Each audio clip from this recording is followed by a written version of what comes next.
Full disclosure, new the commentary number 83, 83, 83, 83, 83. Oh, man, sorry. I went to bed, for me, really early last night. It's been a busy couple of days, and today I have a really full day, so I set the alarm early and I'm doing this.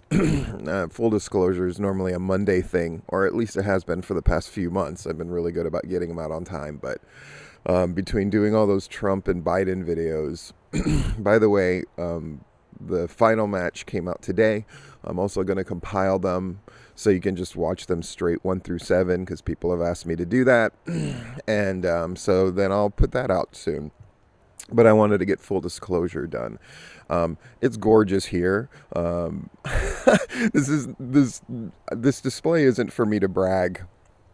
Yeah, it is. Fuck it. It's election day, and it is gorgeous here in Florida. It is outside. You probably can't ascertain this, but the feeling is brisk. I don't know what the temperature is, but it's chilly enough that I've seen people in. I mean, keep in mind, this is Florida where people are used to it being super hot all the time. So people are using this briskness, I think, as an excuse to wear hoodies and, sweaters and things like that, which is cool. I myself am in my dope Cookie Monster Hokusai Wave shirt that somebody once sent me. And I have an unboxing today, too, which is really exciting. So whatever this shirt is, I promise I'm going to wear it when I'm out and about. I've already voted, but I'm taking people to go vote today who haven't done it, irresponsible younger people. I'm going to do that. I have videos to do. I have work to do. At some point, I have to get out that raw report, and I have to prepare for another long and lengthy AEW Dark, amongst other things. And now that I've gotten the Trump-Biden Best of 7 out of the way, and by the way, if you haven't watched it, I highly suggest you do. It is super entertaining, and it was fun commentating again.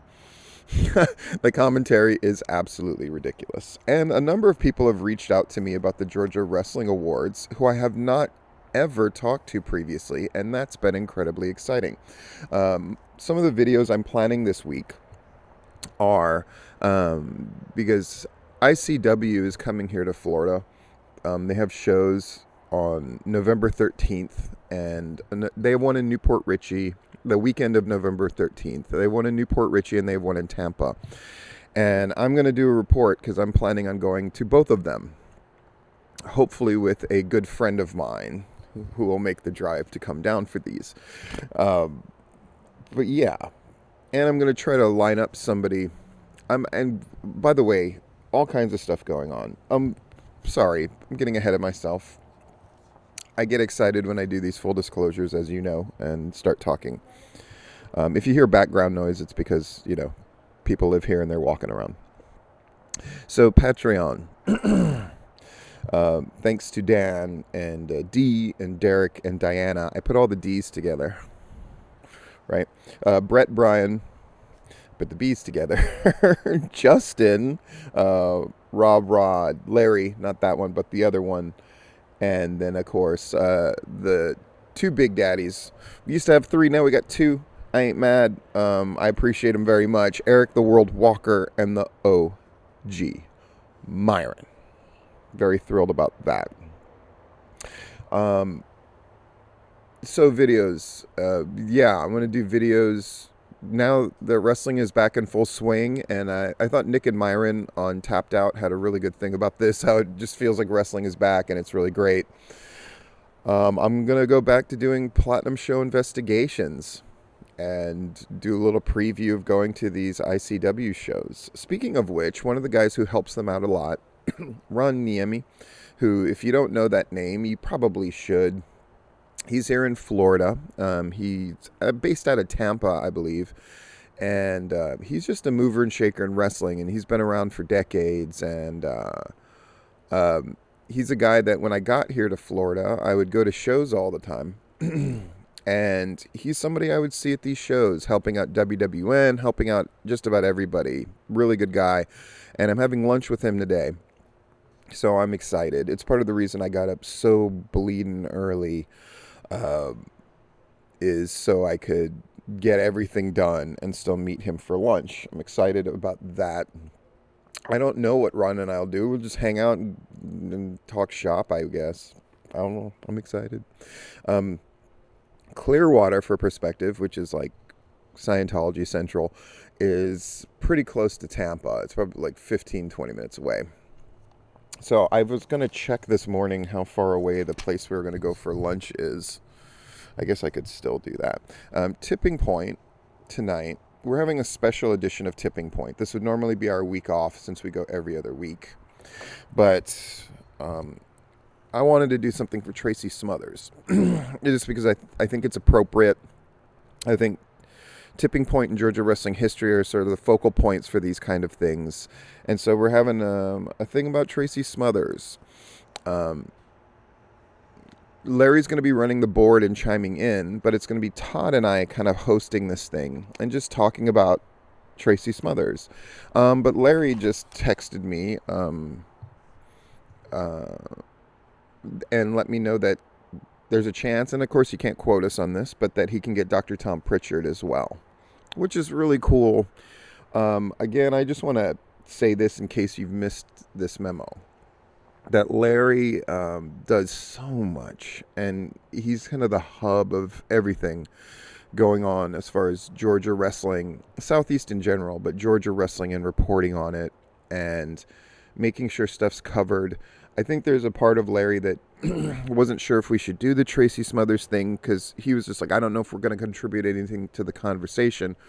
But after a discussion last night with him, he decided, yeah, we'll go ahead and go forward with it.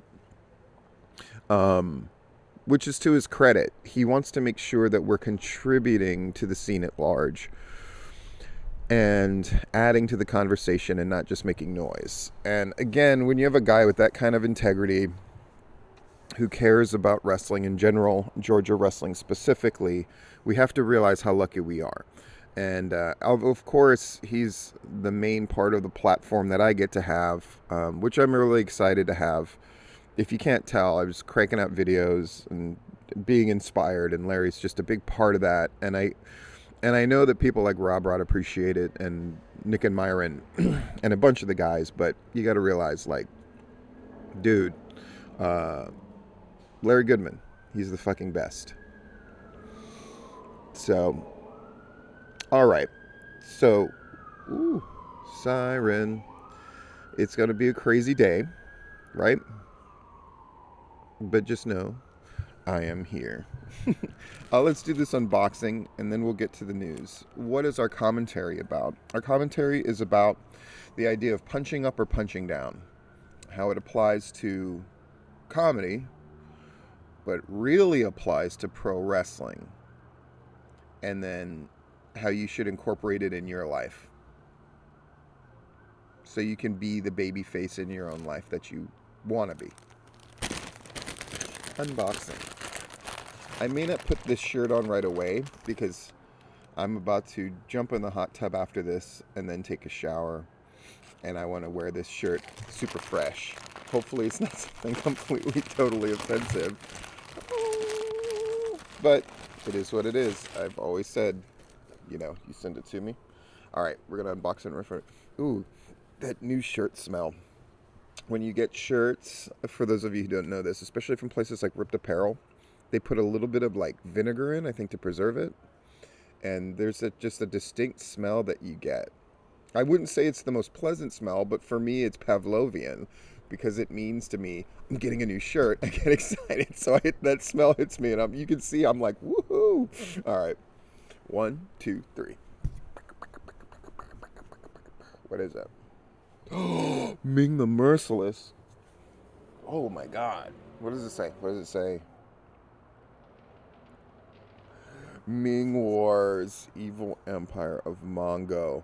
Dude, I'm curious if this is a wrestling person who sent me this or someone for the gaming stuff with my kids, because I make Flash Gordon references all the time with the gaming stuff to the kids. By the way, I've figured things out so I can start putting up gaming videos en masse. And for those of you who enjoy them, yay. My hair, by the way, looks awesome. This is how my hair looks when I get up in the morning. Usually I take care of it right away, but as soon as I got up, beating my alarm, by the way, which is ludicrous and terrible. The first thing I thought is I got to go out and I got to get full disclosure done. I was going to do it last night late, and then I was like, it won't be great because I'm not feeling it. I'm feeling it now. Let's get into this shit. Wrestling United, October 31st. So they did a show on Halloween. How exciting is that? Looked like to be a good show. 130 drawn. That's very nice. New promotion. Newer promotion, too. I got the word. Pro Wrestling Circuit is going to be back December 4th. More details forthcoming, but that's in a month. So Pro Wrestling Circuit is back. If AWE manages to run that show at the end of December, that will mean that just about everybody has come back and run a show. And certainly Viral is planning as soon as they can. I got a message from Joshua Hancock talking about, they definitely are planning on running shows once everything gets squared away with the venue and all that. And that's great. And that's awesome. That's awesome. The Dylan Hales piece on Anthony Henry versus Kyle Matthews that's going to take place on November 13th at Action is so fucking good. And Dylan Hales is a guy who, lots of people, which I think is interesting, vouch for with me. Like, tell me how great he is and all this stuff. And I think it's wonderful. And this written piece is really lovely. Go to Georgia Wrestling History, so gwhnewsandnotes.blogspot.com, and take a look at that Dylan Hales piece. I really enjoyed it. It's the kind of thing that I'm not sure if it gets extra people to go, but even if it gets a few extra people to go, it's worth writing. But it's worth writing just to have as a thing. I think it's really, I know I keep going on and on about how much I enjoy this. I enjoy written stuff. It's one of the things I'm hoping to do more, are written pieces. But I really like the Dylan Hales piece. Check it out. Yeah, there's just something about it. When you think about it, we're in really a time of plenty in many ways, right? When you look at a lot of the video stuff that comes out of every promotion, really, but then the ones even with like higher production values, the Southern Honors, right? It's just so great. But this written stuff is really special, and I like it a lot. Pro South had their Wicked Havoc show, and a number of people messaged me, almost to an annoying degree. But I'm not saying I'm annoyed. I'm just saying, it was okay, about how good Austin Towers and Orion Bishop was. But you know what? Only one person was smart enough to send me the match link, who was Austin Towers. Now, I was going to look at that match as part of this full disclosure, but then somebody pointed out to me, no, do it as a separate thing. And I agree with them, so I'm going to try to get that done in the next day or two. I haven't looked at the match at all. I read the report, which is really good, gwhnewsandnotes.blogspot.com, but I want to watch the match fresh, now that I'm able to do it technology-wise like I did with the Jericho musical thing. I'm going to watch the match as I go and then just give my initial reaction on it. I think it's a great learning tool. I think it's a great teaching tool, and I'm looking forward to doing it. Now, I've heard that the end of that match is a little glitchy. What the fuck ever. I'll be able to tell you what I think about it. I'm excited to look at the first match, which people are saying is a match of the year candidate. Now, I know there's others in Southern Honor, and Dylan is diligently making those matches available and that kind of thing. Other groups, you need to get on this shit. We are in November. And even though I suspect we're going to push everything back, and I'll discuss that officially with Larry and the boys, but I assume we're going to push everything back voting-wise so we can encapsulate all of what is 2020. the dumpster fire with Molotov cocktails thrown in. But we want to get everybody in. So, show of the year for AWE, which is normally not under serious consideration, this year will be. And I think that's wonderful. I think it's really great. And, but people, prep your stuff, get it ready to send. And I'm already like, you can see my face. I'm thinking about all the matches and promos that I'm going to have to listen to and the matches that I'm going to have to watch. And then the raging debates that are going to take place with the committee about who are the 3 that should go up. But I will take that problem over, let's not do awards. How am I going to pay for these trophies? No, I don't know. Viral dropping out of the Patreon thing. I'm like, oh no, that's gonna make it harder, especially with the car bill. If you're with my Patreon, you know everything I went through last weekend, and you're saying, Steve, how can you be happy with a $2,500 car bill? Dude, look outside. It's election day. I had so much fun voting. I know it sounds crazy. I vote every time. I vote in the interim elections. I've always done it because I was looking so forward to voting that first time that I just never lost that fever. And it's a chance to sort of connect to my community at large. I see people that I never see. I get to, I don't know. I'll talk more about that kind of thing in the commentary. Sorry, moving on. Coastal Empire Wrestling, who I know I pushed a lot in the beginning because I was so excited about the area in which they were running because, it's an area in Georgia that's near and dear to my heart, kind of near Savannah. And they drew they were October 25th and they drew 120. It's really fucking good. Larry's report on the Action Future Showcase review. It's really great. gwhnewsandnotes.blogspot.com. Great stuff to read there. I'm pretty sure I covered PCW Swamp Rules, Southern Violence, drawing an incredible 120 even in the freaking rain and crap with the Buried Alive thing, which looked incredible and ludicrous and all that stuff you want it to be, and Livewire. I just wanted to make sure I mentioned them in case I didn't bring them up at the last full disclosure news and commentary. All right. Punching up, punching down. There's a part of us, people have debated, philosophers and the like have debated, are people inherently good or inherently evil? And how people on an individual basis in the modern times tend to answer that question has to do with their feeling at the time. I don't think this is a question that people really mull over. I think it's an instinctual thing now. If you just aren't feeling people because fuck them, you're going to go like, people are inherently bad. They're just bad. It's just been shown it's bad. But there are times when you have like a nice communal experience. For example, you go vote and you're excited, or you feel like the world's going your way and you're more inclined to say, oh, people are good, inherently good. I'm not here to answer that question, but I am here to look at this to start. What is that? That's the voting sticker. I kept it on the thing. I voted a long time ago, but I held onto this sticker because I always find it interesting that people take these stickers and they wear them with such pride and they put them up in a communal thing. Sorry if you can hear the guys cutting the grass. At least they're doing it not as early as they usually do. Anyway, so what's good? Why do people feel compelled? Now, the cynical will say, oh, it's just so people can brag. Oh, look, I voted. Blah, blah, blah. It's like that saying, if you don't vote, you can't bitch. Which, by the way, makes no sense. You can bitch whenever you want. It's America. You can, but I do like the idea of you have to earn things, that you have to have responsibility. You have to take care of responsibilities before you can have privileges. Okay, I get with that notion. But what is this sticker really about? I think instinctively why people like it is because they realize they are a small part of something bigger.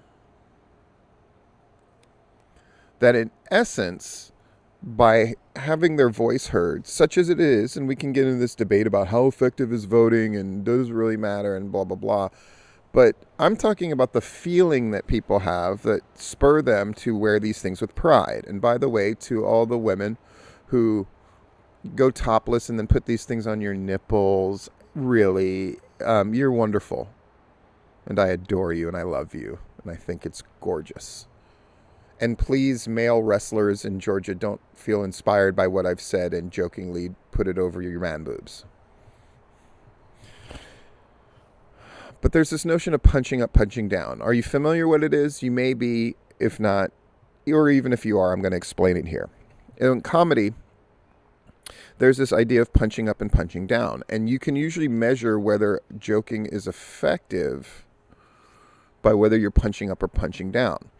Now, in our modern society, where people tend to get offended by different things than they used to get offended by the way, let me deconstruct this notion of people nowadays are so sensitive. They're too sensitive. People have always been sensitive. It's just where the sensitive lies has shifted. Think about that. Hear that and think about it. Because that's an important notion, isn't it? People have always been sensitive about things. It's just now you're required or asked to or encouraged or whatever to be sensitive about things that you weren't having to be sensitive about before. But the things that you were supposed to be sensitive about before, now you don't have to be as much. It's just the emphasis has shifted. Don't believe me? Think about it harder. I'm not going to get into all of that right now, but I will say this. In comedy, it used to be this idea of, all right, so this guy goes jogging every day, and on the route of his jogging, there's a bench overlooking a lake, and it's gorgeous.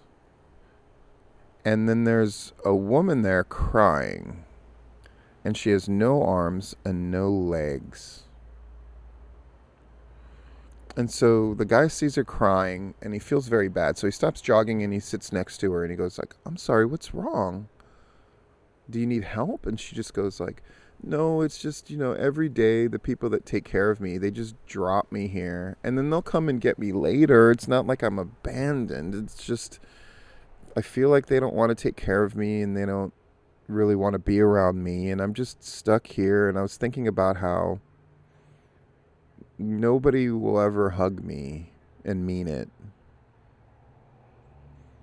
And this guy jogging feels very bad, so he puts his arms around her and he gives her a little hug, a little squeeze. And she says, "Thank you. I really appreciate that. I feel like you did it out of guilt." And he goes, "No. He's like, "You're a wonderful, lovely human being, and I'm very glad to do it. You made my day better too." And he goes, "All right, I'll see you later." And he goes off and jogs and feels very good about himself. And the next day he's jogging, and then she's there again on the bench, no arms, no legs, and crying harder than before. He thinks about, man, I really have places I need to go, and I really wanted to finish this run. And he goes, "You know what? I'm being selfish. That's not cool." So he goes and he says, "Hi, friend. What's wrong? What's wrong today?" He's like, and he gives her a hug right away, thinking, okay, maybe that'll make her feel better. And she goes, "I appreciate that hug, and I'm so glad to see you again. It's just, I realized that hug was so wonderful, and it was so sincere, and you're wonderful to do it, but I realized I've never been kissed, and I'm never going to be kissed. Not in a way that matters, And then he goes, "If you don't mind, I would like to do that." And she goes, "Oh, that would be so great." And so they kiss. They have this sweet, gentle kiss. And she's so happy. And she smiles. And he says, "Well, I really do need to get going. But I'll see you later." And he leaves. And he feels good about himself. Then that third day comes by. And sure enough, there she is. And this time she sees him jogging towards her. And then she immediately puts on a wailing crying. And it feels to him like this might be a little bit affected. It might be a little fake. That he's doing it to get his attention. And he's just like, oh, I just don't have time today. I don't have time for this. And so he starts to like jog on a route way around her, but she's already seen him. So then she really starts carrying, oh God, oh God, oh God. And he's just like, ah. So he jogs over there. And this time he's doing it begrudgingly, but he's trying to fix his face so he doesn't look that way. And he sits next to her and he goes like, hey, what's going on? Gives her a hug. Begrudgingly peck on the cheek, and she goes like, I'm sorry, I know, I'm just happy to see you. I know I should just be happy to see you, but you know, with all the nice things that you've done, and today they're gonna leave me here by myself for even longer, and I realize I've never been fucked. I'll just be blunt and honest. And she just stares at him expectingly, and he goes, I really have to go, but all right. And she goes, really? And he goes, yeah. So this time he gives her a more sincere hug. And he gives her a kiss. And he lifts her up, looks around. And she looks around like, ooh, where are we going to go? And then he takes her and throws her into the lake. And he goes, you're fucked now. So that joke. There was a time where that joke, like when I was a kid and reading Truly Tasteless Jokes and stuff like that, like you read those jokes and you laughed, and it doesn't mean that joke's still not funny, but can that joke be like the most funny nowadays? Probably not. And the reason is because of this idea of, is that joke punching up or punching down? Punching up means you're attacking sort of powerful institutions and people that have power over others and that deserve to be cut down to size a little bit? Or are you punching down? Are you making fun of the less fortunate in an exploitive way? That's what the notion of punching up and punching down is. Now in wrestling, I've debated this idea of what is a face, what is a heel, do they still exist? We've heard lots of people chime in on opinions, lots of people lament the loss of the face and the heel, people claiming you can still do it, people saying you can do it in front of certain audiences but not more modern smart mark audiences that they rejected out of hand. And I realized faces and heels still exist, and they can still exist. Even in the WWE, even in Ring of Honor, even in these places that we consider too modern, even with Cody Rhodes saying everything's shades of gray. I realized what face and heel comes down to, and that's what I wanted to share with you here. And I'm not going to have to expound on it all that long. It's something that an idea I want to implant in your head and then have it grow. Being a face or a heel has to do almost entirely with whether you're punching up or punching down. The many are in an elevated position. If you have a group of people attacking one person, the many attacking are punching down, literally. And the one person fighting against the many are punching up. And if you're punching up, you're a baby face, and if you're punching down, you're a heel. So, is that why it felt weird when Randy Orton in the ambulance match was taking on Drew Galloway and all of those legends helped Drew Galloway? Now, some would say, well, yeah, but Randy Orton did stuff to all of them, so this was just them getting payback. But didn't it feel weird to have 5 people ganging up on Randy Orton? Yes, because they're the baby faces and they're not supposed to punch down, but that's exactly what they were doing. The idea of the many is one way that you can establish many, few. They're punching down, they're punching up, therefore they're the baby face. But you can go in any number of ways, right? Mr. McMahon, evil authority figure, or just authority figure. Stone Cold Steve Austin, a guy who's subject to all these rules and They're punching down at Steve Austin. He's punching up. So even if he swears and flicks people off and whatever, at the end of the day, he's punching up because he's going against the authority at large. So that makes him a babyface. Right? Hikaru Shida taking on Nyla Rose. It doesn't matter who the champion is. What matters is Nyla Rose is this big, imposing figure that destroys people. Hikaru Shida's smaller. So Nyla Rose is punching down. Hikaru Shida is punching up. Babyface, heel.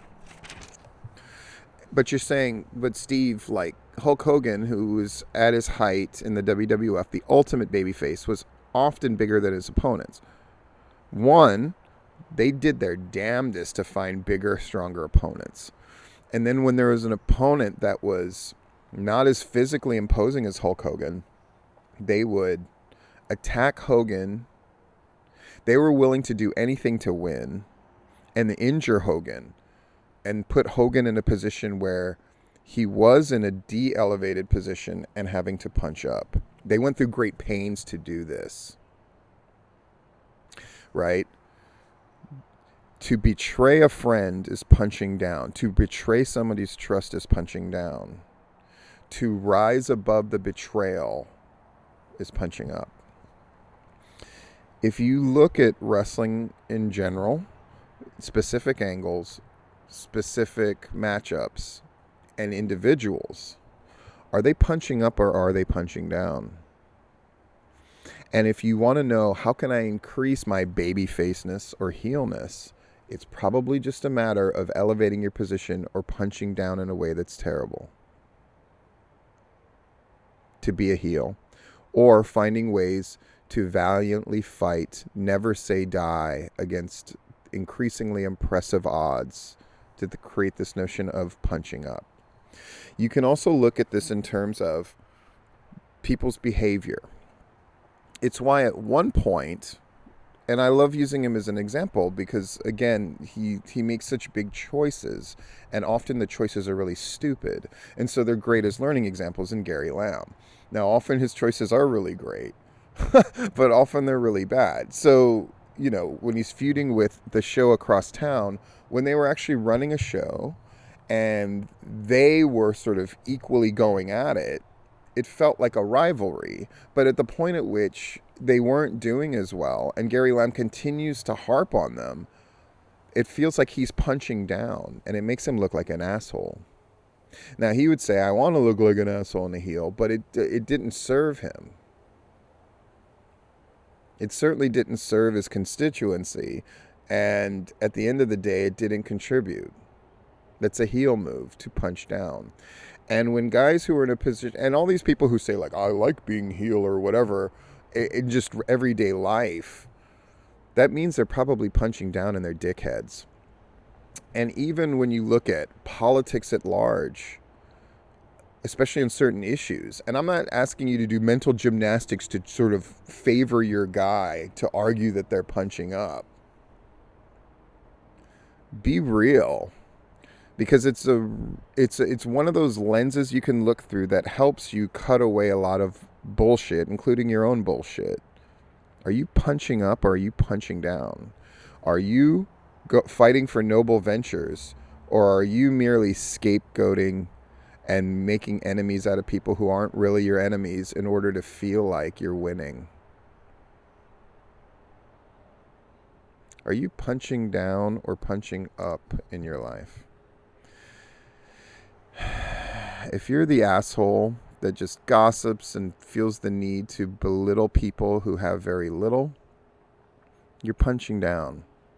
You're a dickhead. If you're somebody who aspires to help your fellow man, if you're somebody who aspires to look for your own better nature, and you're working towards a greater good, then you're punching up. Another thing about people who are punching up in life, in wrestling and whatever, is they tend to be happier people.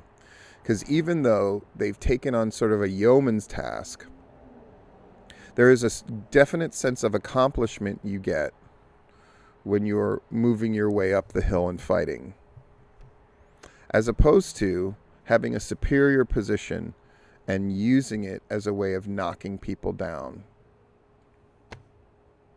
That temporarily feels good. Winning always feels good, right?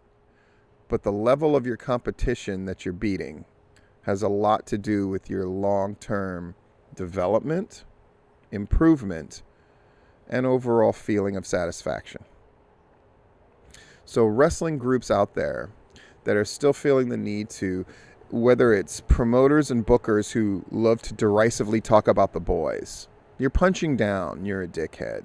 If you're the boys who go out of your way to single out, yeah, but these younger guys don't respect anything, you're punching down.